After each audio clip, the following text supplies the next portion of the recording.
Graça e paz, amados. Vocês precisam dar um amém melhor, senão o pregador vai ficar desanimado.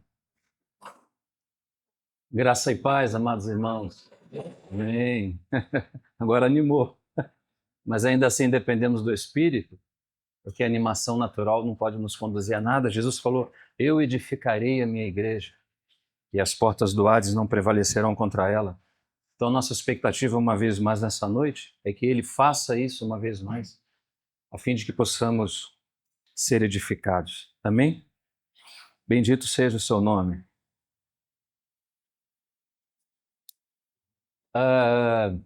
Parece que nosso irmão Marcelo tem gravado essas duas últimas reuniões, esses dois últimos tempos que temos estado juntos, tanto na sexta quanto no sábado. E aí, para que eu possa adiantar um pouco mais, ainda não terminar, o assunto não se pode esgotar jamais e nem a nossa pretensão. Porém, gostaria de avançar com uma terceira parte necessária nessa construção que estamos fazendo desde a sexta-feira, o sábado e agora hoje. E, basicamente, aquilo que estamos falando está relacionado a três grandes espetáculos que existem no universo. O primeiro dele, temos falado, que é Deus mesmo, a Trindade, o Deus Pai, Filho e Espírito Santo. É o primeiro grande espetáculo. O segundo grande espetáculo é a encarnação do Verbo. E essa encarnação do Verbo diz respeito ao mistério de Cristo, a sua primeira parte. E o mistério de Cristo tem duas partes. A primeira diz respeito ao seu envio, a toda a sua obra e após a sua vida, morte, ressurreição, ascensão, assentada à destra da majestade, quando envia o seu Espírito. A partir daí, você vai observar que não é somente a obra que Cristo faz, mas também agora essa mesma obra, esse mesmo conteúdo da obra divina, da pessoa divina do nosso Senhor Jesus, o Espírito Santo vai tomar dessa porção para utilizar-se do que nós chamamos da segunda parte do mistério de Cristo, que é a formação de Cristo no corpo de Cristo.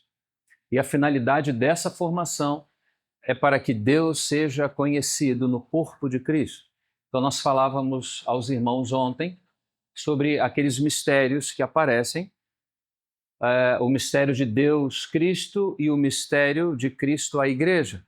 O mistério de Deus Cristo está em Colossenses capítulo 2, versículo 2, e o mistério de Cristo à Igreja está em Efésios capítulo 5, versículo 32. E algo interessante que aparece intermediando esses dois grandes mistérios é o mistério que Paulo chama em Efésios 3:9, o mistério da economia divina, a dispensação do mistério. Deus só pode ser conhecido em Cristo. O seu Filho é aquele que contém e detém a revelação máxima da pessoa divina do Pai. E a Igreja contém agora, a partir do novo nascimento, a partir do novo nascimento, a pessoa divina do Filho. Porém, não somente a pessoa divina do Filho, mas toda a Trindade está na Igreja, porque na sua forma mais essencial, a Trindade, a substância única da divindade, participam o Pai, o Filho e o Espírito Santo. E se as três pessoas participam da mesma essência, logo são inseparáveis. Você separa as pessoas por subsistência, porque cada uma dessas pessoas na Trindade se portam e atuam de forma distinta. Por exemplo, se você disser que o Pai morreu na cruz, esse é um erro que ocorreu na história da Igreja e foi chamado de patripassionismo, da paixão do Pai. Um tipo de entendimento onde o Pai sofreu a paixão, e não foi exatamente o Pai que sofreu a paixão, foi o Filho. Quando você fala de amor, como nós mencionávamos ontem, amor, a constituição divina, a substância na qual Deus é, este ser de essência e também de natureza ou de comportamento divino, subsiste nas pessoas distintas do Pai, do Filho e do Espírito Santo. Então, quando você fala da essência da qual Deus é, você está falando para que haja entendimento, nós estamos falando daquilo que o ser divino está constituído, de divindade. Apenas o Pai, o Filho e o Espírito Santo participam dessa divindade. Então, quando você tem a definição de que, ou houve a definição das Escrituras em alguns pontos, dizendo que Deus é amor, nem sequer ainda está falando da natureza dele, está falando da sua constituição. A sua natureza está ligada ao seu comportamento e a sua constituição está ligada à sua essência na qual ele é, o ser que ele é, que o difere de todos os demais seres. Não existe nenhuma outra pessoa no universo que possa compor a Trindade. A Trindade é composta por 3 pessoas distintas, santas e eternas, o Pai, o Filho e o Espírito Santo. Porém, na atitude do seu comportamento, você vai ver que o Filho subsiste de uma forma no comportamento trinitariano. O Pai subsiste de uma outra forma. Por exemplo, se fizermos a pergunta de quem enviou o Filho, nós sabemos que foi seu Pai. Então ele subsiste como aquele que gera eternamente a pessoa, a segunda pessoa da Santíssima Trindade, que é o Filho. Então essa geração eterna acontece quando Deus olha para si mesmo e gera de si mesmo algo que é idêntico a si mesmo. Essa é a sua imagem e esse é seu Filho. Essa geração é na eternidade, o Filho não é criado, nunca foi criado. Não existe criação dentro da Trindade. As 3 pessoas distintas, Pai, Filho, Espírito Santo, não é? Vivem e coabitam eternamente nessa única natureza. E por isso nós dizemos que Deus é um. Por que dizemos que Deus é um só? Quando falamos que Deus é um, é porque está se referindo à sua essência, à sua essencialidade. Então, quando temos a definição de que Deus é amor, nós podemos dizer que a essência na qual Deus é amor, a substância na qual Deus é amor. Então participa o Pai, o Filho e o Espírito Santo. O Pai ama, o Filho é amado, o Espírito é a ligação entre as 2 pessoas santíssimas, é o amor. Entende, meus irmãos? Então não é somente o amor que corresponde à sua essencialidade, mas também questões relacionadas ao seu eterno poder. Porque somente Deus está em todos os lugares ao mesmo tempo, tem toda a ciência, todo o poder e está em todos os lugares. Essa essencialidade ele não reparte efetivamente com a sua criação. Só o Pai, o Filho e o Espírito Santo, da eternidade passada à eternidade futura. Só essas 3 santíssimas pessoas possuirão natureza e essência divina. Seus comportamentos são distintos porque são pessoas distintas, chamadas de hipóstase racional.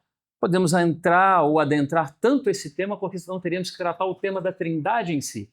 Mas o que eu quero me expressar nessa noite para os meus irmãos é que nós estamos envolvidos naquele terceiro grande e maravilhoso espetáculo, que Deus, na sua forma trina, decidiu se expressar através da nova criação. Deus que habita na luz impenetrável, Deus que ninguém pode conhecer, esse Deus que somente Ele, o Pai, conhece o Filho conhece o Pai, e o Espírito é essa relação de conhecimento entre essas 2 pessoas. É que pode prescrutar as profundezas de Deus e nos revelar como tem feito. Mas para que o Pai pudesse ser conhecido, o Filho precisa sair, e entenda-me, por favor, o que quer dizer sair. Não é possível serem separados porque possuem e habitam uma única essencialidade. Então, onde está o Pai, está o Filho e também está o Espírito. Mas é como que, para que a gente possa entender, é como que saísse da Trindade o Filho, aquele que precisa de alguma forma abrir os olhos do entendimento daqueles que precisam conhecer. E a Trindade, irmãos, e o Deus Trino, o qual servimos, por toda a eternidade nós vamos seguir com esse conhecimento. E esse conhecimento, como já tenho falado aqui outras vezes, ele nunca vai cessar, porque senão Deus deixaria de ser Deus e ele não pode ser prescrutado plenamente. Vamos conhecer, teremos uma eternidade para conhecer o nosso Deus. E essas questões relacionadas à sua essencialidade, não somente isso, mas principalmente, fundamentalmente, relacionada à sua natureza. Lembra do capítulo 3 de Efésios, quando principados e potestades estão diante de um grande acontecimento apoteótico. E que grande acontecimento é esse? É a exposição do corpo de Cristo, dessa segunda parte do mistério de Cristo, que somos nós, a sua igreja, um novo homem. Deus deseja exibir a igreja não para que a igreja seja exibida, mas para que o Filho que está nela possa dar conhecimento de quem é o seu Pai. Esse, no meu coração, é o maior de todos os encargos que a igreja tem nessa terra.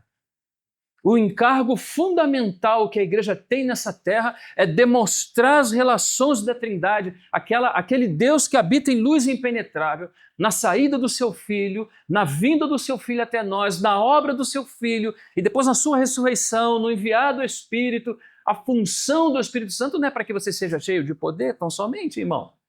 A função fundamental do Espírito Santo é fazer a luz que é Cristo, a luz de Deus, por meio do qual aquele candeeiro brilha, saindo daquele azeite, daquele óleo, daquele depósito, como nós vimos aqui na sexta-feira, aquele depósito que desce sobre aqueles canudos para encher aquelas lâmpadas e haver em cada respectiva localidade luz de testemunho de quem Cristo é, para que o Pai, que não pode ser visto, possa ser conhecido no testemunho do seu Filho. Então, basicamente, essa é a nossa tônica desses dias. A grande responsabilidade, a grande comissão, a maior de todas as comissões. Estávamos falando que existem nas Escrituras diversas partes onde nos são demandados certos comportamentos. E quando nós não temos uma visão clara do mistério de Cristo, o que é que nós vamos fazer? Nós entendemos que Deus sempre está alegre conosco quando nós estamos de alguma forma correspondendo a alguma coisa que Ele está nos demandando. Mas, irmão, se estivéssemos em desobediência, Ele estaria alegre? Não, irmão, claro que não. De certa forma, se estamos correspondendo a Ele, sim, é provável que Ele tenha prazer nisso. Mas o assunto vai além da lei de Moisés, porque esse é o princípio da lei de Moisés. Você faz o que te é demandado e alguém bate palmas para você. Porém, ninguém foi justificado pelas obras da lei. Nós não podemos reproduzir o que não deu certo no passado. A obra da graça é a obra da substituição. A carga principal da igreja não é dizer que ela é igreja, é dizer quem é Cristo, porque Ele é a luz do testemunho que precisa brilhar na sua vida, na minha vida individual, na vida coletiva, na vida da família, não é? Na vida da igreja e etc. Então, quando nós vemos aquele amor, como nós estivemos abordando, a essencialidade está relacionada ao amor. Deus é amor. Essa é a definição da forma como Ele está constituído. E agora você vai entender por que Ele ama. E falávamos aqui ontem, às vezes colocamos certas canções no nosso coração e ficamos perguntando para Deus por que Ele nos ama tanto, o que foi que Ele viu em nós? Você ainda está cantando isso, irmão? O que Ele viu em você? Você acha que de fato Ele viu alguma coisa em você que pudesse fazer todo esse movimento em direção à terra? Que Ele nos ama é um fato.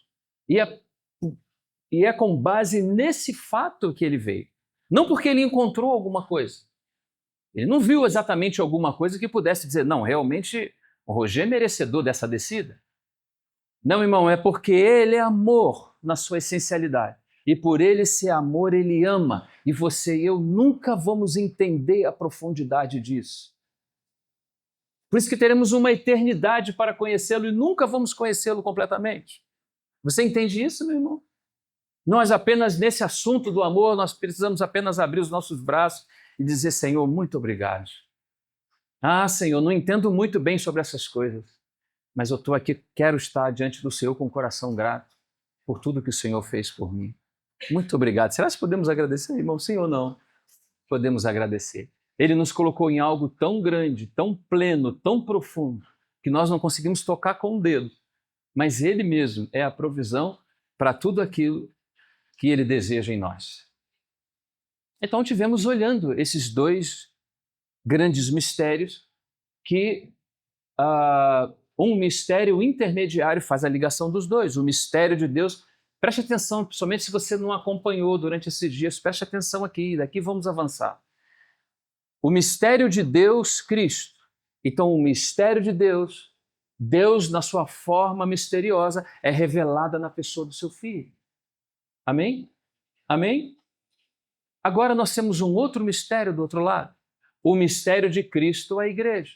Então, o mistério de Cristo, que não pode ser facilmente conhecido, é interpretado, é visto e é exibido pela vida da igreja. Então, o que Deus busca, irmãos?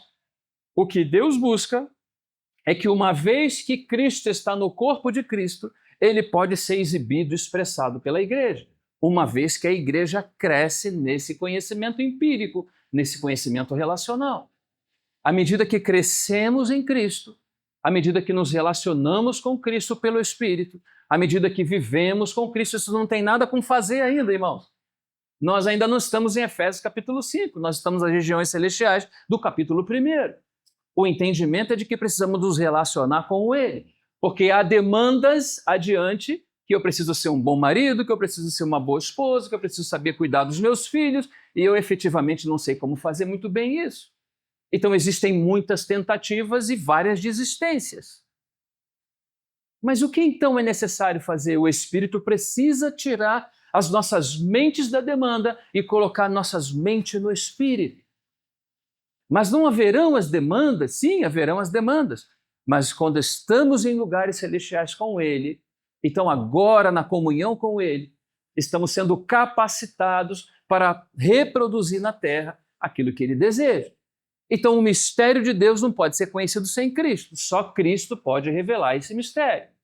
Porém, Cristo agora, depois da sua obra pelo Espírito, está na igreja. Então a obra do Espírito Santo é exibir essa luz na igreja, Cristo, o Senhor. E uma vez que Cristo é visto no comportamento da igreja, o Pai que habita em luz impenetrável é conhecido.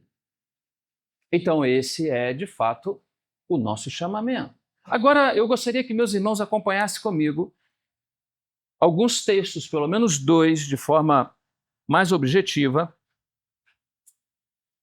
Abram comigo, por favor, 2 Coríntios, capítulo 13. Nós vamos ler 2 textos. Enquanto vocês abrem lá, eu vou continuar tecendo alguns comentários por aqui. 2 Coríntios, capítulo 13. Chegamos. 2 Coríntios, capítulo 13, nós vamos ver o último versículo. Dê uma pausa nesse último versículo e lembrem comigo, amados irmãos, vou procurar ser bastante pragmático, objetivo, na tentativa de conseguir passar aos meus irmãos ao máximo daquilo que vocês estão anotando para que depois possa ser ruminado na presença do Senhor, não é? E que livremente vocês possam ter a liberdade de receber daquilo que o Senhor está repartindo com você, ao seu coração. O mistério da piedade é o mistério que fala, que vai demonstrar esse movimento da Trindade em relação à Terra. Porque quando ele vai dizer que grande é o mistério da piedade, lembra? 3,16, grande é o mistério da piedade. E aí ele vai dizer, aquele, alguma tradução está aquele, não é aquele, é theos, porque algumas coisas andam mexendo por aí. Porém, precisa ficar claro, porque aquele pode ficar meio subjetivo, mas o grego é theos, então é Deus manifestado na carne. Quando você olha a Deus na sua forma mais essencial, esse é o amor. Mas quando diz manifestado na carne, é o amor enviado, e aí já é graça. Manifestado na carne, o que mais? Justificado em espírito. O que mais? Visto dos anjos, olha a grande apoteose que começa a acontecer a partir do movimento da segunda pessoa da Trindade, quando começa a se manifestar na sua obra, naquele primeiro aspecto do mistério de Cristo.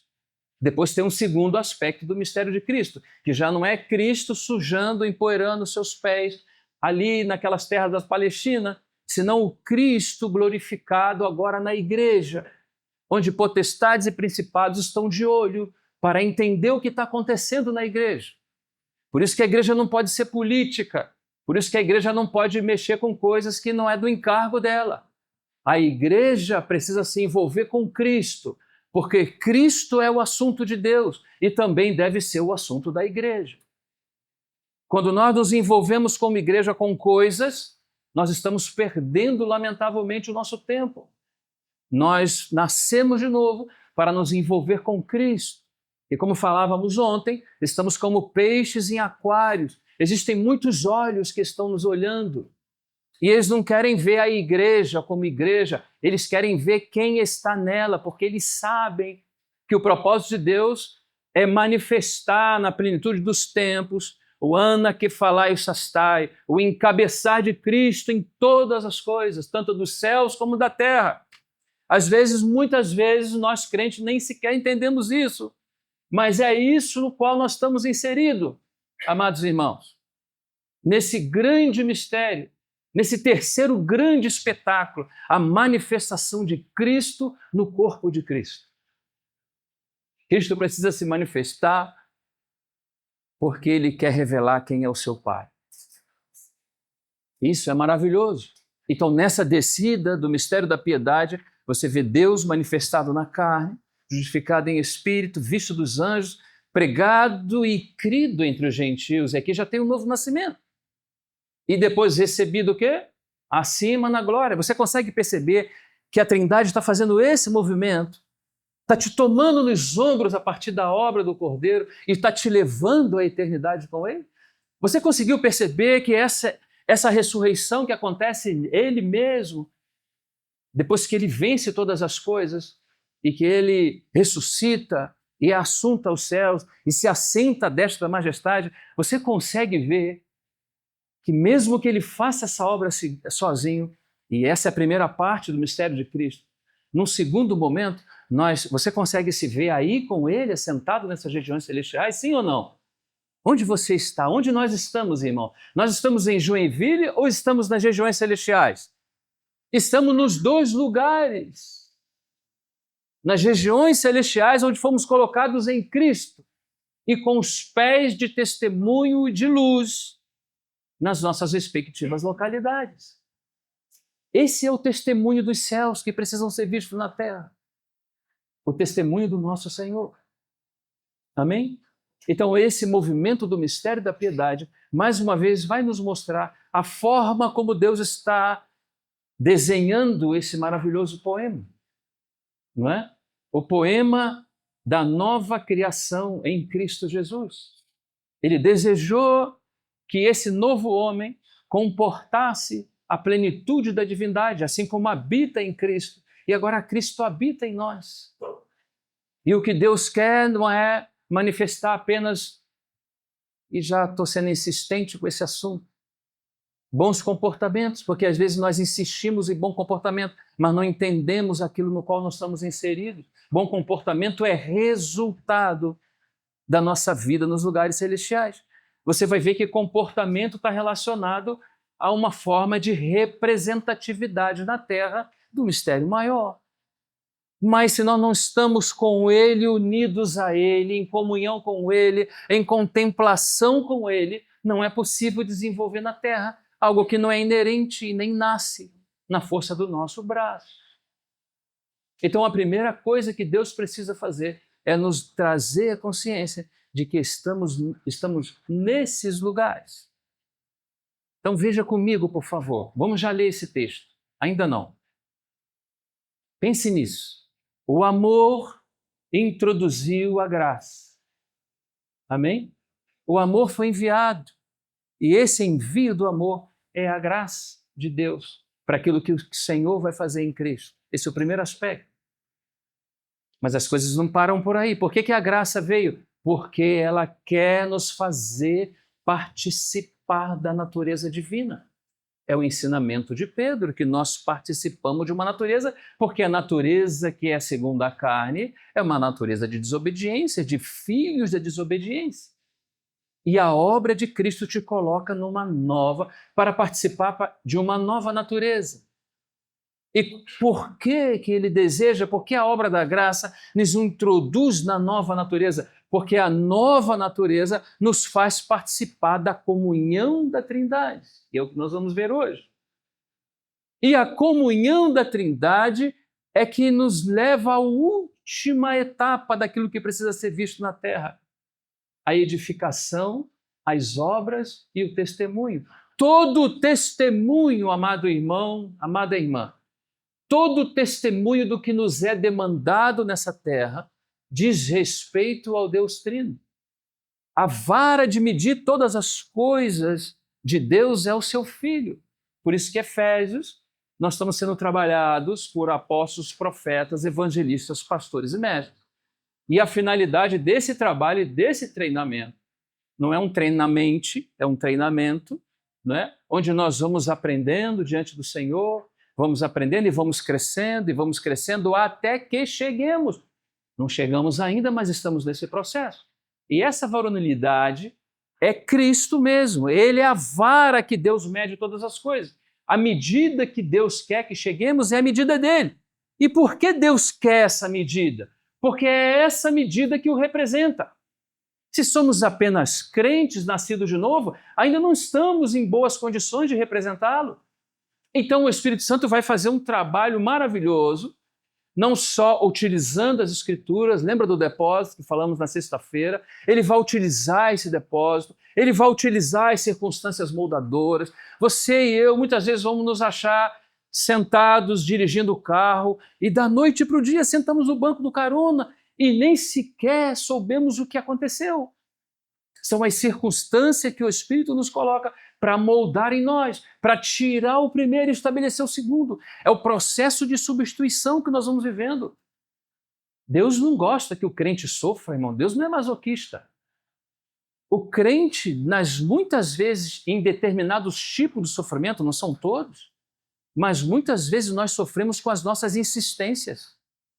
Muitas vezes nós cristãos sofremos com a nossa dura cerviz. E alguém fala, nossa, quanta prova dura aquele irmão está passando. Mas que coisa dura. Não, não é a coisa que está tratando com ele que é dura, é ele que é duro. E Deus, na sua bondade, no seu amor eterno, precisa trabalhar com ele, quebrantá-lo, porque Deus está pensando no máximo do seu benefício. Deus é amor, irmãos. E ele sempre está pensando em nós dessa forma. Esse é o lugar que nós ocupamos do seu coração. Ele sempre está pensando em nós dessa forma. O que você passa, o que eu passo, o que nós passamos, como fruto daquilo que estamos insistindo, porque existem outros tipos de sofrimento. Mas esse que nós insistimos, irmão, nós não viemos nessa terra para insistir com coisas. Nós viemos nessa terra para representar o Filho, porque o Filho representado, o Pai é conhecido. É para isso que nós viemos essa terra. É por isso que você tem uma esposa aí do seu lado. É por isso que você tem um marido.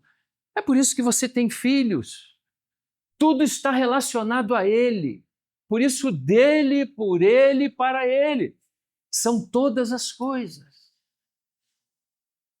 Agora, quando ele vai planejar, o texto que nós vamos ler, ele vai planejar algo que nós ficamos estarrecidos, porque no primeiro momento entendemos, bom, o reino de Deus deve ser um rei sentado num trono e os seus súditos em volta.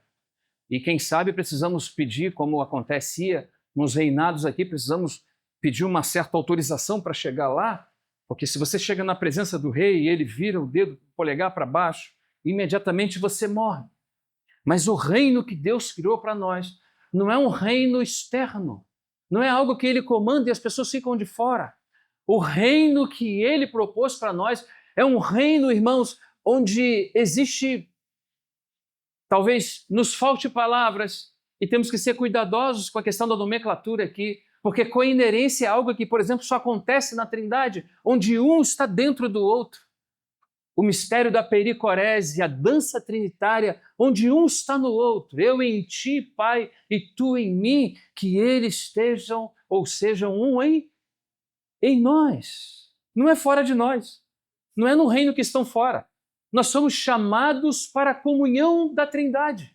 Aquilo que acontece entre o Pai e o Filho de maneira eterna, desde a eternidade passada e vai acontecer até a futura.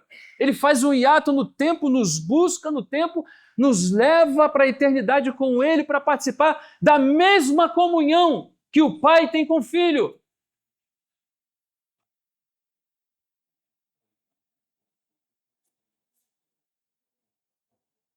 Que coisa tremenda aquilo no qual nós estamos envolvidos. Eu consigo falar, mas não consigo ainda compreender. Eu consigo expressar um pouco, mas parece que meus sentidos vão até um certo ponto e falam, volta daí que você vai ficar doido. É como se a gente precisasse de um corpo glorificado para entender as profundidades daquilo no qual nós estamos inseridos. E é esse o texto que nós vamos ler agora. Há um chamado para nós. E esse chamado é para participarmos da comunhão da Trindade. Você vai observar que depois que participamos ou que somos introduzidos no entendimento que estamos nessa comunhão, e quando a nossa vida começa a funcionar nesse sentido, porque o esclarecimento é para nos levar a um lugar que nós não fomos ainda. Os olhos do entendimento precisam ser abertos, porque senão só vai ver o que está diante dos olhos. Não está inerente, irmãos, em nós. Precisa de revelação. Os olhos precisam ser abertos. Senão nós buscamos coisas nessa terra, o coração fica preso nessa terra, o olhar só está nessa terra, os sonhos são dessa terra, tudo dessa terra, e Deus não tem nada com essa terra. O que Ele quer nessa terra é que a igreja, o seu corpo, exiba o seu cabeça. O que Ele tem como sonho, queira você colocar da forma que você quiser, o que Ele tem como propósito para a tua vida, para a vida da tua família, é que Cristo cabeça seja expressado nela. Porque o Pai precisa ser conhecido. Sempre é essa a tônica. Vamos ler o texto, acompanhe comigo, por favor. 2 Coríntios, capítulo 13.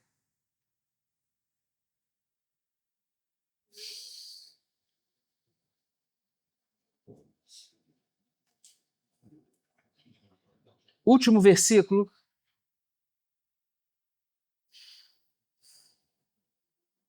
A graça do nosso Senhor Jesus Cristo e o amor de Deus e a comunhão do Espírito Santo sejam com todos vós. Ele menciona o amor, ele menciona a graça, que é o amor enviado, para nos introduzir a natureza que só ele participa, que está relacionado ao seu comportamento e não à sua essencialidade. E agora, por que ele nos dá e nos faz participar da sua natureza? Porque ele nos quer junto com o seu Pai, unidos com o seu Pai. Unidos a ele, estamos unidos ao seu Pai, pelo mesmo Espírito, o Espírito do Senhor. Você consegue entender que a eternidade já começou, irmão? Você consegue entender que os céus já estão na terra? Quando nós começamos a entender, essa é a visão que vai governar a nossa vida. Se a visão não governar nessa direção, vai nos levar para um outro caminho. Mas qual é o nosso chamado? Vamos ver então 1 Coríntios capítulo 1. Acompanhe comigo também, por favor. 1 Coríntios capítulo 1.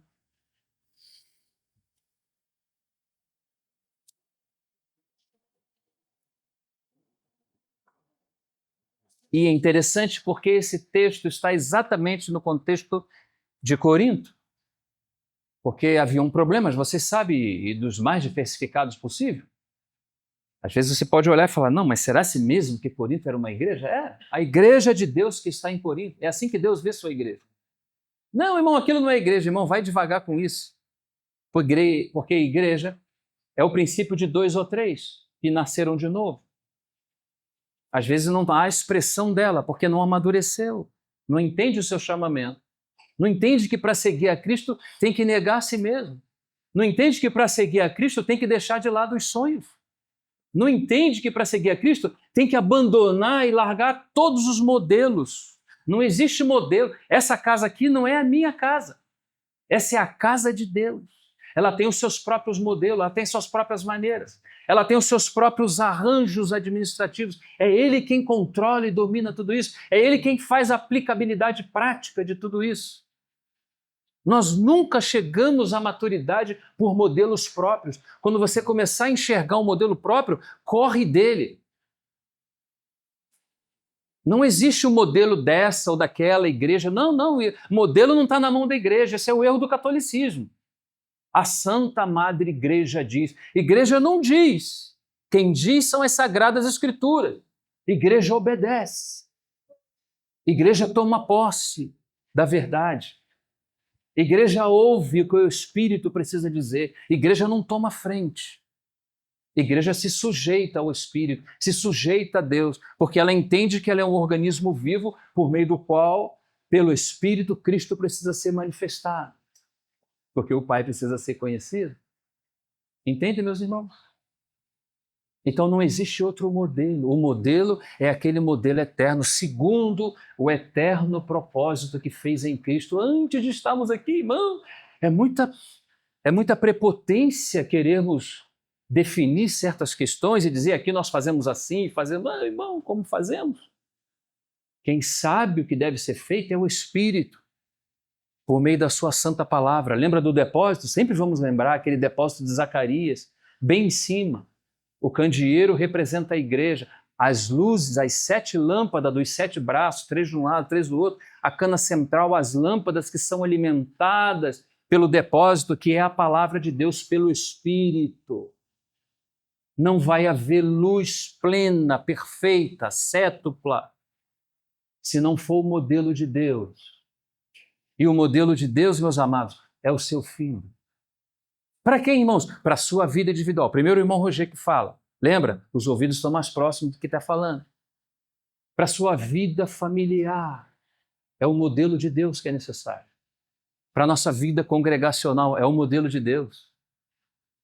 Para a vida da igreja nessa cidade, é o modelo de Deus. Mas existem umas coisas aí, pois é porque colocaram outros modelos. Nasceu alguém aí com inteligência do 3º milênio e entrou com outro modelo, e foi o que aconteceu na história da igreja.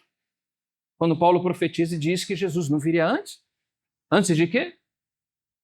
Antes da apostasia e manifestação do homem do pecado, e apostasia logo na morte dos inicial, já nos pais da igreja.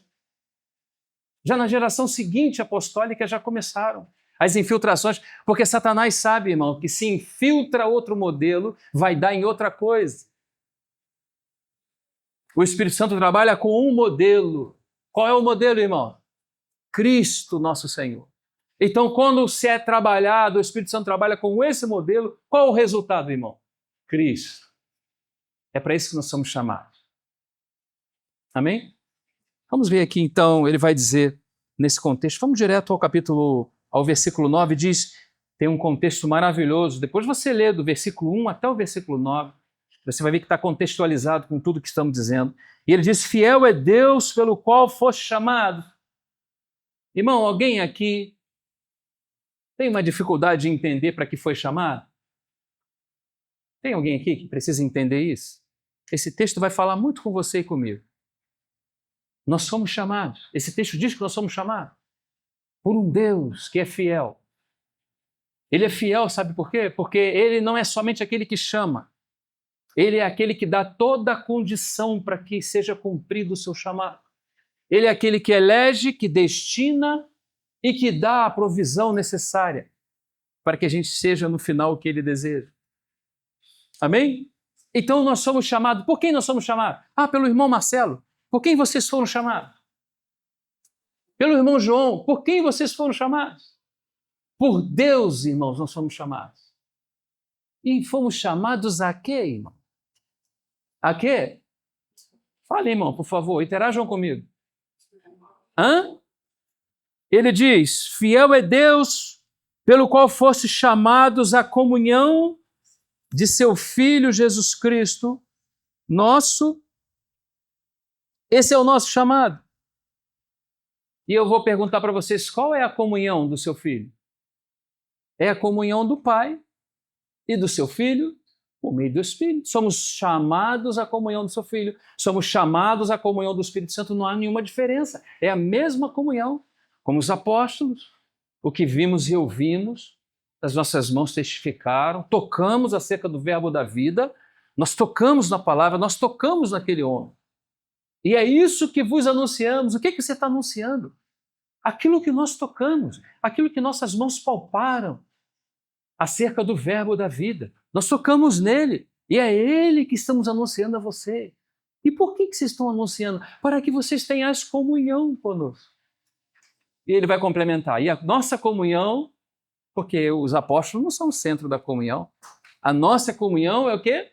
Com o Pai e com o seu Filho, Jesus Cristo. É a mesma comunhão. Acompanhem comigo João capítulo 1 e vamos entender um pouco mais sobre isso com a ajuda do Senhor. João capítulo 1, acompanhem comigo, por favor.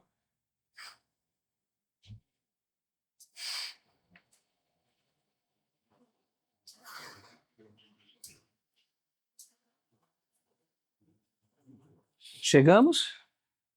Temos umas definições aqui e vamos entender porque essa é a comunhão do Filho. Eu gostaria muito que vocês ficassem no coração bem sublinhado o seu chamamento, segundo Paulo escrevendo pelo Espírito Santo a carta aos Coríntios, capítulo 1, no versículo 9. Fomos chamados, completam comigo, à comunhão do seu Então nós vamos precisar ver o que é a comunhão do Filho, para nós sabermos que tipo de comunhão o Espírito Santo nos inseriu. Porque senão vamos achar que comunhão é apenas sentamos e bebemos um refrigerante. Não aconselho ninguém que faça isso, mas... Ou coma uma outra coisa. O que você está fazendo? Nós estamos em comunhão. Sim, irmão, de certa forma, sim. É uma forma prática de se viver as realidades espirituais. Mas a essencialidade da comunhão, aquilo no qual nós somos inseridos... Então João vai dizer, no princípio era o verbo, versículo 1 do capítulo 1 de João, no princípio era o verbo, e o verbo estava com Deus, e o verbo era Deus. Então quando ele diz, no princípio, esse não é um princípio no tempo, senão um princípio na eternidade. Porque o verbo não está no princípio apenas no tempo. O verbo de Deus, a segunda pessoa da Santíssima Trindade, é o verbo de Deus, é a segunda pessoa e é incriado. Quando ele diz no princípio, se o verbo estava com Deus, então já tem um princípio aqui de eternidade. O verbo é eterno, porque desde o princípio estava com Deus. Mas ele segue dizendo, primeiro princípio do verbo, irmãos, é que ele é eterno. Amém? Você sabe que às vezes alguém bate na sua porta com uma maletinha, diz que vai falar de Deus para você e começa dizendo que Jesus não é Deus. E isso é um problema. E que ele é um ser criado, ou que é um Deus menor, porque lá, né, segundo Charles Taze Russell, ele fez a edição e colocou Deus toda vez que ele entende que deve colocar um D menor, ele tomou a liberdade de colocar. E fica difícil para o nosso entendimento um Deus que tem D menor e um Deus que tem um D maior, maiúsculo e minúsculo. Jesus é Deus, irmão, 100% Deus e 100% homem. Amém? Então aqui, quando ele diz que o verbo estava desde o princípio, ele não disse que o verbo era o princípio e nem que começou no princípio, mas quando havia princípio já existia o verbo. Então está falando da eternidade do verbo. Mas ele segue. No princípio era o verbo e o verbo estava. E aqui existe uma forma interessante. Está dizendo que desde o princípio o verbo o acompanhava. Isso é muito provável de se entender quando você abre lá em Provérbios capítulo 8 e capítulo 9, quando você vê sabedoria personificada, porque ele está falando da sabedoria de Deus, que é o seu filho. E o seu filho é eterno, nunca foi criada essa sabedoria, porque senão Deus não seria sábio antes do filho. Mas ali você vai ver que existe a sabedoria de Deus, e essa sabedoria que quando Deus fazia todas as coisas, colocava o termo para que o mar não avançasse, né? E criava e colocava fundamentos na terra, de sabedoria, ali eu estava acompanhando tudo e era seu arquiteto. Porque sabedoria também é o modelo arquitetônico por meio do qual Deus faz todas as coisas. Então tudo está desenhado no universo de uma forma específica, e quando você vê esse desenho, você sempre vai ter que relacioná-lo com sabedoria, porque sabedoria é o desenho arquitetônico, é o modelo por meio do qual Deus faz todas as coisas. Lemos isso com nossos irmãos em Gênesis ontem. E agora, sabedoria, o verbo, que é a mesma pessoa, além de ser eterno, ele também não estava somente no princípio, mas ele estava com. Dá para entender isso? Então ele não só acompanha desde a eternidade, mas acompanha com Deus. E existem duas formas da palavra em que está colocada aqui, do grego, de se entender isso. Ele não estava apenas, ele não é só eterno, ele também é coexistente, porque ele existe com Deus desde que sempre Deus foi Deus. E ele também é coinerente, essas duas formas dele estar com Deus.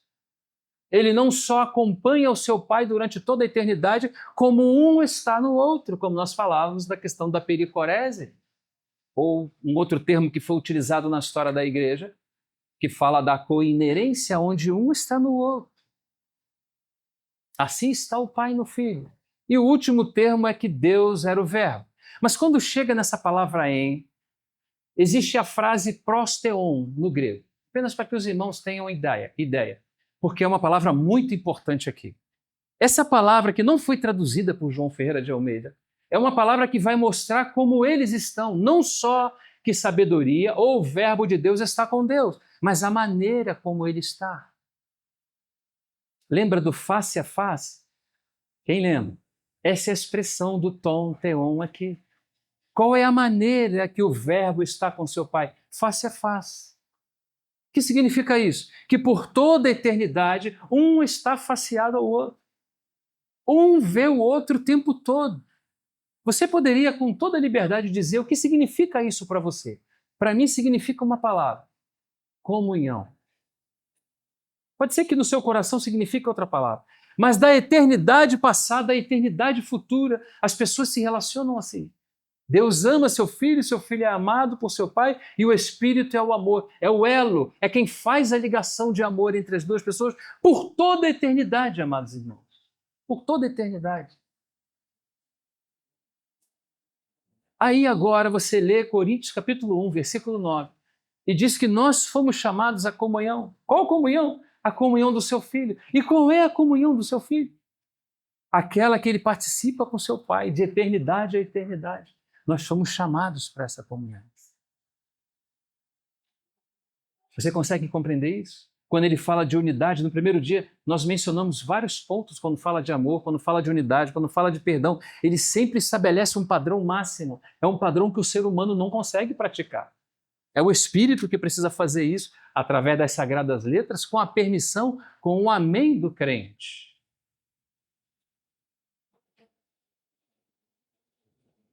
E aí nós vamos observar que a comunhão que Deus tem nos chamado é a comunhão do seu Filho. E quando nós olhamos a comunhão do seu Filho, nós descobrimos que é a comunhão que ele tem com seu Pai. Nós estamos sendo levados para a eternidade para participar dessa comunhão. Você já parou para pensar nisso, irmão? Vamos ver, então, vamos começar a funilar aqui o nosso entendimento, nossa meditação nessa noite, para a forma como Deus fez em Cristo esse caminho para que pudéssemos estar nessa comunhão com Ele. Sabe por quê? Pelo mesmo princípio de que o amor nos leva à graça, que nos leva à natureza, para que a gente possa participar da comunhão da Trindade. E uma vez que participamos no tempo dessa comunhão, ainda nesse tempo, e é possível, por isso que fomos colocados em regiões celestiais. E quando participamos dessa comunhão, começam a acontecer coisas, frutos começam a brotar, realidades espirituais começam a acontecer na nossa vida. Por quê, irmão? Porque tudo que é bom está em Deus. Não está nessa terra, está nele. Então é esse o caminho que ele tem para nós. Primeiro nos ama, envia seu amor, e isso é graça, faz uma obra maravilhosa por nós, nos introduz no novo homem, né? Agora na nova geração, com uma natureza distinta. Por que precisamos ter uma natureza? Você já parou para pensar nisso? Porque não é a natureza adâmica, irmão, que pode chegar diante da santidade de Deus. Então ele nos confere uma segunda natureza para que a gente possa participar com ele. E você vai ver que toda a sua participação nas relações intratrinitarianas são perfeitas. Nós vamos ler depois alguns textos no finalzinho, quando estivermos fechando esse entendimento. E você vai ver que tudo que nós vimos no capítulo 5 de Efésios é um reflexo pálido daquilo que acontece na Trindade. O que acontece na Trindade, da nossa vida com Deus, irmãos, é refletido na vida do nosso comportamento. Se a nossa comunhão nas regiões celestiais forem pobre, nós teremos vida pobre. Se a nossa vida com Deus é uma vida que não é escondida, não há contemplação. Lembra das duas pessoas que se amam? Por que se amam? Porque se contemplam. Por que têm comunhão? Porque se contemplam. Por que vivem uma para a outra? Porque se contemplam. Como serão os nossos casamentos se não houver contemplação? Como serão as nossas famílias se não houver contemplação? Será mesmo que podemos fazer aquilo que Deus está nos pedindo? Reproduzir nessa terra o que Deus está nos demandando? Ou precisamos cair como mortos na presença dEle e falar com Ele: Senhor, nos socorre, porque senão nós não conseguiremos. O que você acha, amado irmão? Você tem conseguido conduzir sua vida nesse caminho? Será que temos conseguido conduzir nossas famílias nesse caminho? Apenas de demandar coisas, apenas que temos que fazer porque fulano mandou, porque Beltrano mandou. Será que estamos debaixo dessas exigências santas e sagradas? Porque não há problema na lei, o problema está na minha natureza. É o que Paulo falou em Romanos capítulo 7. Não há problema na lei, sou eu que fui vendido ao poder do pecado. Então, quando quero fazer o bem, o que acontece? Não sei se a experiência de Paulo não é a sua, mas tem sido a minha e de muitos irmãos que querem viver sério, em santidade, diante de Deus, mas encontram essa dificuldade. E por que encontram essa dificuldade? Porque estão querendo reproduzir na terra coisas que são dos céus. E faz força, e fica vermelho, e as coisas não se resolvem. Onde está a resolução de tudo, irmão? É o princípio dos céus que governam a terra. Quando as nossas reuniões, e agora não apenas para esse pequeno grupo de irmãos que estão aqui, mas quando as nossas reuniões de oração estiverem lotadas a ponto de não terem cadeiras ou lugar para colocar os nossos joelhos, as coisas começarão a acontecer nessa terra. Não é uma questão de estar certo. Deus nunca demanda de você estar certinho, porque Ele sabe que a sua e a minha capacidade é pífia diante daquilo que Ele está te pedindo. Você e eu sabemos bem, irmão, onde o calo aperta. Nós sabemos bem. Pode ser que os nossos irmãos não saibam, mas nós sabemos. Ou não. Nós sabemos onde está a nossa fraqueza. Nós sabemos as coisas que nós lutamos há anos e ainda não conseguimos vencer. Nós sabemos. Sabe por quê? Porque você está tentando brigar com algo que já foi resolvido na cruz de Cristo. Nós estamos tentando reproduzir algo que Deus nem olha mais para isso. Deus não quer saber de Adão melhorado. Deus estabeleceu um novo homem, uma nova criação em Cristo Jesus. Isso só pode ser conhecido nas regiões celestiais em Cristo. Bendito Deus e Pai de nosso Senhor Jesus Cristo, o qual nos abençoou com toda a sorte de bênção. E aí nós pensamos numa Ferrari. E o que Ferrari tem com isso, irmão? Essa é a provisão de Deus para que sejamos tudo o que Ele deseja que sejamos. Essa é a provisão de Deus para nos levar à eternidade com Ele. Não é coisa da terra, é coisa dos céus. Bendito seja o seu nome. Irmãos queridos, como precisamos de um movimento de contemplação diante do nosso Senhor. Como precisamos ser encontrados nele, como Paulo fala. A necessidade de ser encontrado nele. Como precisamos dobrar nossa cerviz. Muitas das coisas, vou falar por vocês, porque eu vou falar por mim. Eu sou carne e osso igual a você. As dificuldades, elas são só diferentes. Mas a natureza humana é a mesma. Então temos uma luta aqui, temos uma luta ali, aí temos um assunto de casais, então vamos fazer um encontro de casais. Aí fazemos o tal encontro de casais. Aí chamamos alguém muito alegre para contar umas piadas. Jesus querido, se isso vai resolver problema contar piada de casal, na segunda-feira tudo está a mesma coisa. Não, mas esse irmão, ele tem o ministério da palavra. Quando ele fala, rapaz, os céus tremem. Mas ele está tomando a cruz? Ele está negando a si mesmo? Ele está ouvindo a voz do Espírito? Ah, não, irmão,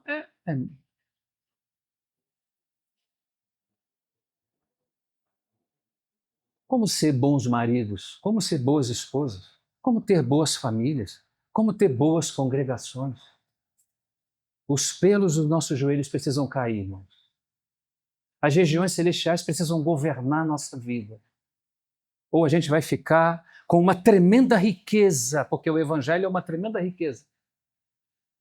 E pobres, extremamente pobres. É como se eu falasse para você, irmão, vamos até o centro de Joinville, vamos tomar um táxi. Irmão, não tem dinheiro, você está com 10 mil reais no bolso, mas não sabe quanto tem. Porque ainda está utilizando recursos da sua própria ou da minha própria natureza. Então o Senhor precisa me mostrar. Fala assim, larga as tuas demandas. Deixa de querer mexer naquilo que você não resolve e venha para a minha presença. O lugar onde eu vivo. Isso que você está tentando fazer, parafraseando, tá? Não são palavras canônicas. Isso que você está tentando fazer é aquilo que eu sou. Assim o Senhor pode falar para mim. As relações entre o pai e o filho, você vai ver que são relações perfeitas. Um ama, um entrega tudo que tem, o outro recebe tudo que tem e devolve. Não há ciúmes, não há inveja, não há nada, absolutamente nada. Tudo que é do pai, o pai dá ao filho, e tudo que o pai recebe, tudo que o filho recebe do pai, ele o devolve. Uma relação maravilhosa, e é essas relações que Deus quer que sejam vividas na terra. Então, nosso Senhor, eu vou terminando aqui, nosso Senhor, de uma forma maravilhosa, se manifestou nessa terra. No princípio era o Verbo, né? Acabamos de ler, o Verbo estava com Deus, o Verbo era Deus. Lá embaixo no texto 14 vai dizer: e o Verbo se fez carne e habitou entre nós. Não foi isso que aconteceu? Mas foi mais do que isso. Esse mesmo Verbo que habitou entre nós, ele ficou 30 anos sumido. Quem lembra disso? Há uma aparição pálida, ele ensinando e falando com os doutores daquela época, naquele tempo. Ele está completamente sumido. Você já parou para pensar por que ele está sumido? Por causa de você e de mim. Essencialmente por causa da comunhão que ele sempre teve com seu pai. Ele está sumido, ele só precisa de 3 anos para o seu ministério efetivamente aqui. Mas 30 anos ele está sumido. Alguém disse que foi uma grande perda de tempo. Perda de tempo é a gente ficar tentando, como naquela esteira de academia, que você anda e vai para onde com ela? Não vai para lugar nenhum, não chega em lugar nenhum. Mas o nosso Senhor ele está em comunhão com seu Pai. E sabe por que ele está em comunhão com seu Pai? Porque ele sempre esteve em toda a eternidade em comunhão com seu Pai. Só que agora ele assumiu uma nova natureza. E agora o seu nível de comunhão é a comunhão do Deus Pai com Deus Filho, porém o Deus Filho agora, ele também tem uma segunda natureza. Então aquela comunhão da Trindade na eternidade agora está se estendendo ao Cristo, que não é somente o Verbo de Deus, mas é o Verbo de Deus encarnado. E esse modelo que ele está produzindo de comunhão com o seu Pai, não quer dizer que seja necessariamente apenas para nós, mas é a realidade deles. Eles vivem assim. Eles não fazem força para viver assim, mas agora ele está vivendo na sua carne aqui, por 30 anos, sumido diante de Deus. E o texto do capítulo 2 de Lucas, no versículo 52, vai dizer que ele crescia. Em quê? Em estatura, em sabedoria, em graça. Onde é possível crescer em sabedoria, estatura e em graça, que não seja na presença de Deus? Ele está em comunhão com seu Pai. São 30 anos sumido em comunhão com seu Pai. Mas logo depois, esse processo vai continuar. Então, no momento que vai começar o seu ministério, ele vai ser batizado. E vocês sabem que uma pomba desce, pousa sobre ele. Uma voz é ouvida, meus irmãos, lembram bem? Esse é meu filho amado, em quem tenho nele todo o meu prazer. Aí está o início do seu ministério. Aí começa em torno de 3 anos ele seguindo em frente. Ao longo desses 3 anos que ele segue, chega um momento que ele vai subir um monte. É o Monte Tabor, vocês lembram, chamado Monte da Transfiguração. E quando ele está nesse monte e é transfigurado, vocês conhecem a história, não vou detalhar tanto, mas os pontos mais principais e essenciais disso. Novamente vem aquela voz, agora vindo de uma nuvem. Esse é meu filho amado, a ele ouvi. Essa segunda voz que vem num tempo diferente da primeira voz, naquele primeiro momento, que foi do seu batismo e início do seu ministério. Essa segunda voz vem como uma forma de aprovação a tudo que ele viveu, a tudo que ele fez na sua carne. Nesse novo tabernáculo, agora chamado de teoantrópico, Deus e homem ao mesmo tempo. Ele está querendo levar um homem perfeito para a glória. E por isso ele viveu uma vida perfeita aqui. Ele teve comunhão perfeita com seu Pai durante aqueles 30 anos separados, porque ele precisava dessa comunhão perfeita para que no dia que fôssemos glorificados, pudéssemos entender que existe um homem na glória glorificado e que essa comunhão que vamos ter com Deus Trino é a comunhão que já foi separada por nós desde aqueles 30 anos que ele ficou nessa terra com seu Pai, em comunhão.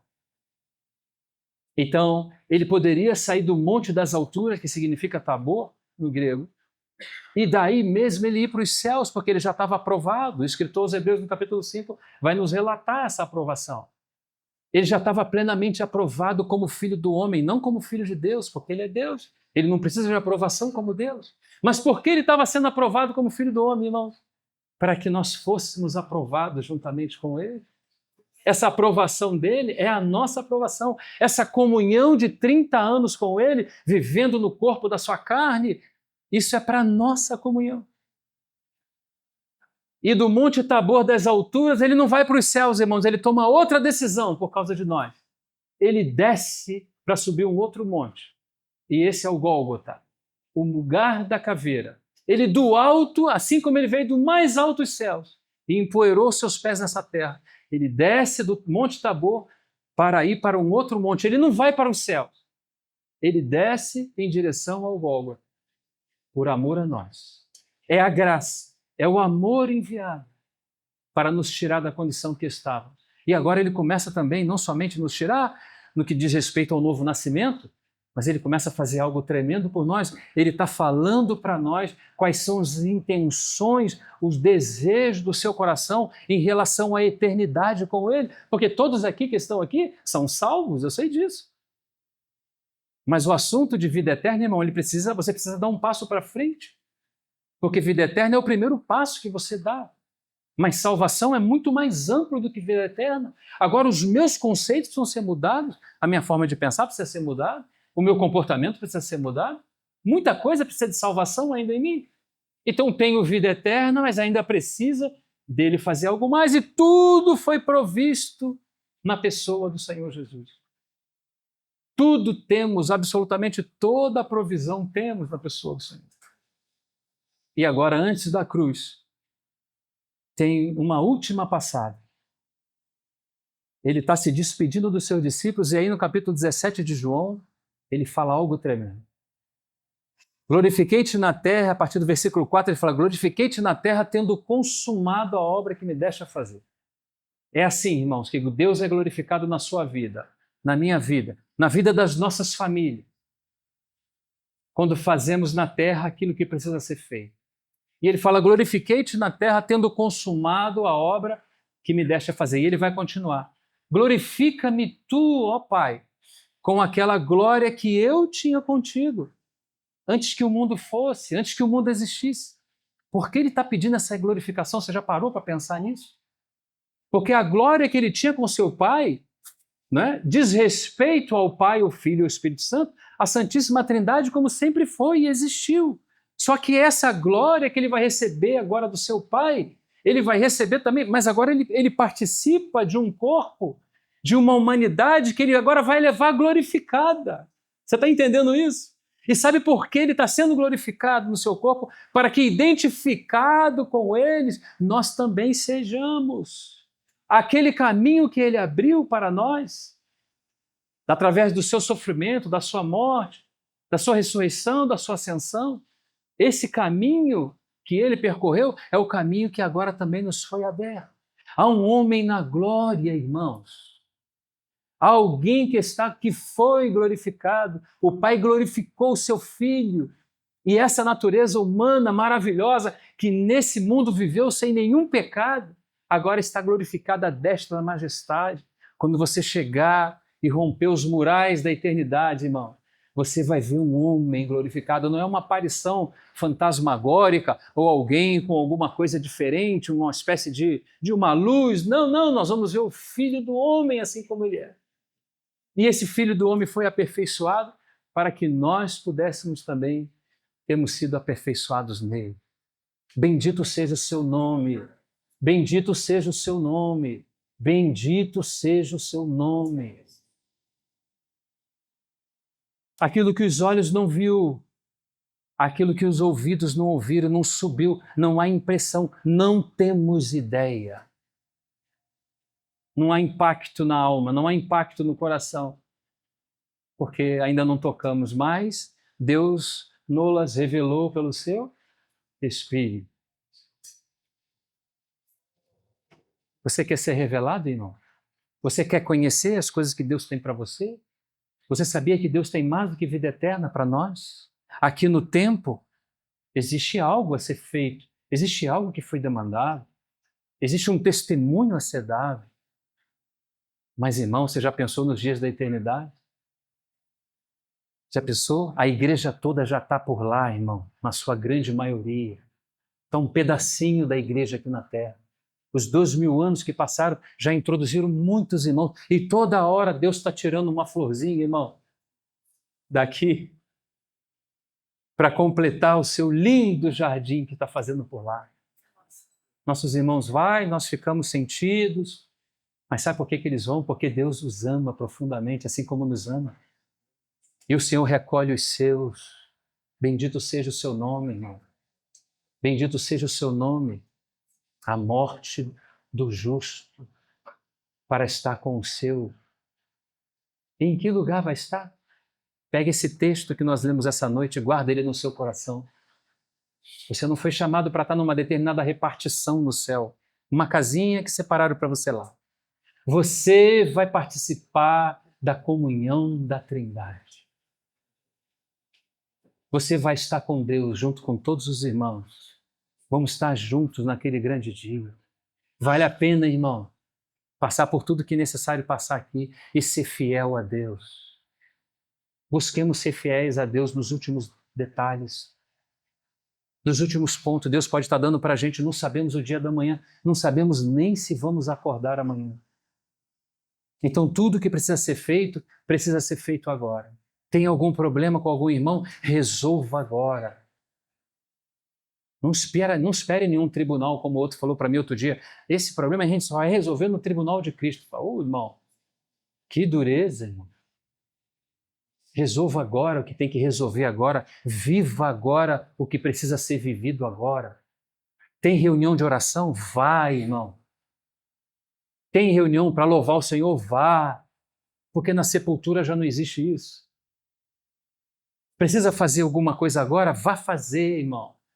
Confiando no Senhor. Precisa colocar os ombros para que a igreja de Deus seja edificada? Coloque os seus ombros.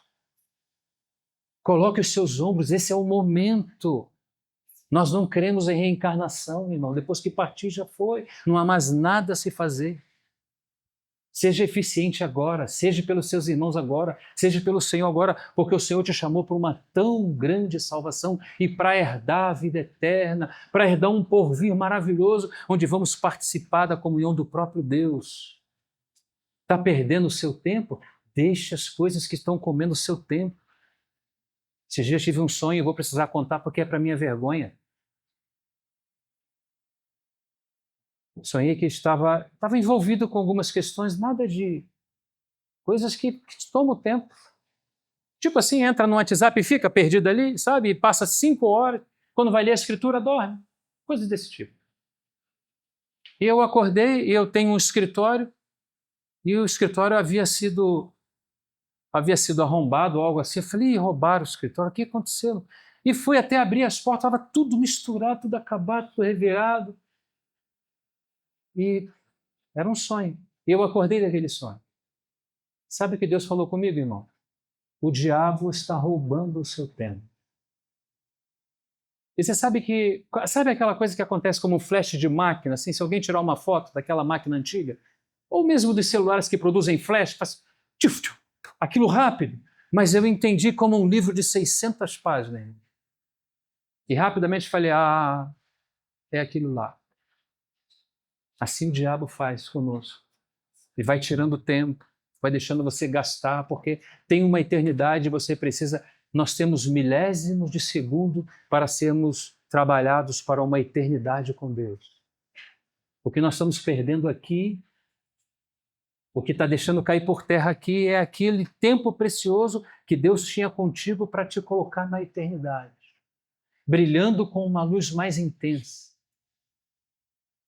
Então, irmãos, chegamos nos últimos dias dos últimos dias. Que a nossa vida seja frutífera até. Não é? Não somente por aquilo que Ele já disse e planejou para o futuro, mas para aquilo que Ele quer que seja representado no tempo.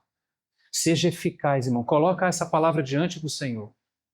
Para que você e eu, para que nossa família, para que sejamos eficazes quando encontrarmos com o Senhor naquele grande dia. As muitas parábolas que vão mostrar esses assaltos, esses roubos, aquele servo fiel, aquele servo infiel, aquele servo que não se aprontou, aquelas virgens nécias. Meus irmãos, lembram, que não sejamos achados assim.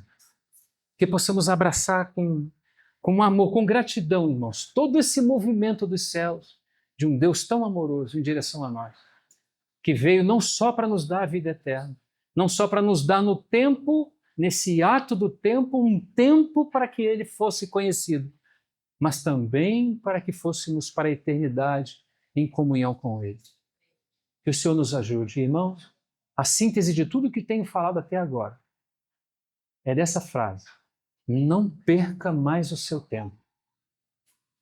Se queremos efetividade no mundo, precisamos estar encontrados com ele nas regiões celestiais. O que estamos buscando e o que está sendo nos demandado nessa terra pertence aos céus.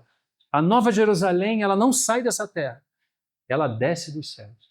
Que o Senhor possa nos despertar esses dias para buscá-lo, a fim de que possamos ser para ele esse testemunho de luz cétupla, de luz perfeita, de testemunho para aqueles que ainda hão de ser salvos. Diz que Moisés foi fiel em toda a casa de Deus, para testemunho das coisas que haviam de ser anunciadas.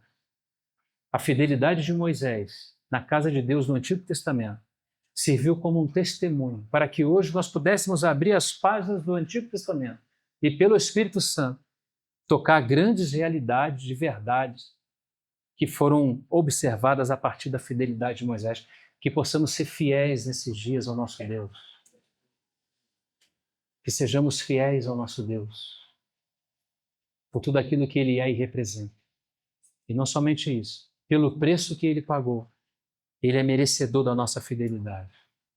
Que o Senhor nos ajude. Obrigado pela atenção de vocês. Vamos orar. Fique de pé, por favor, para circular o sangue nas suas pernas. Vamos orar ao Senhor.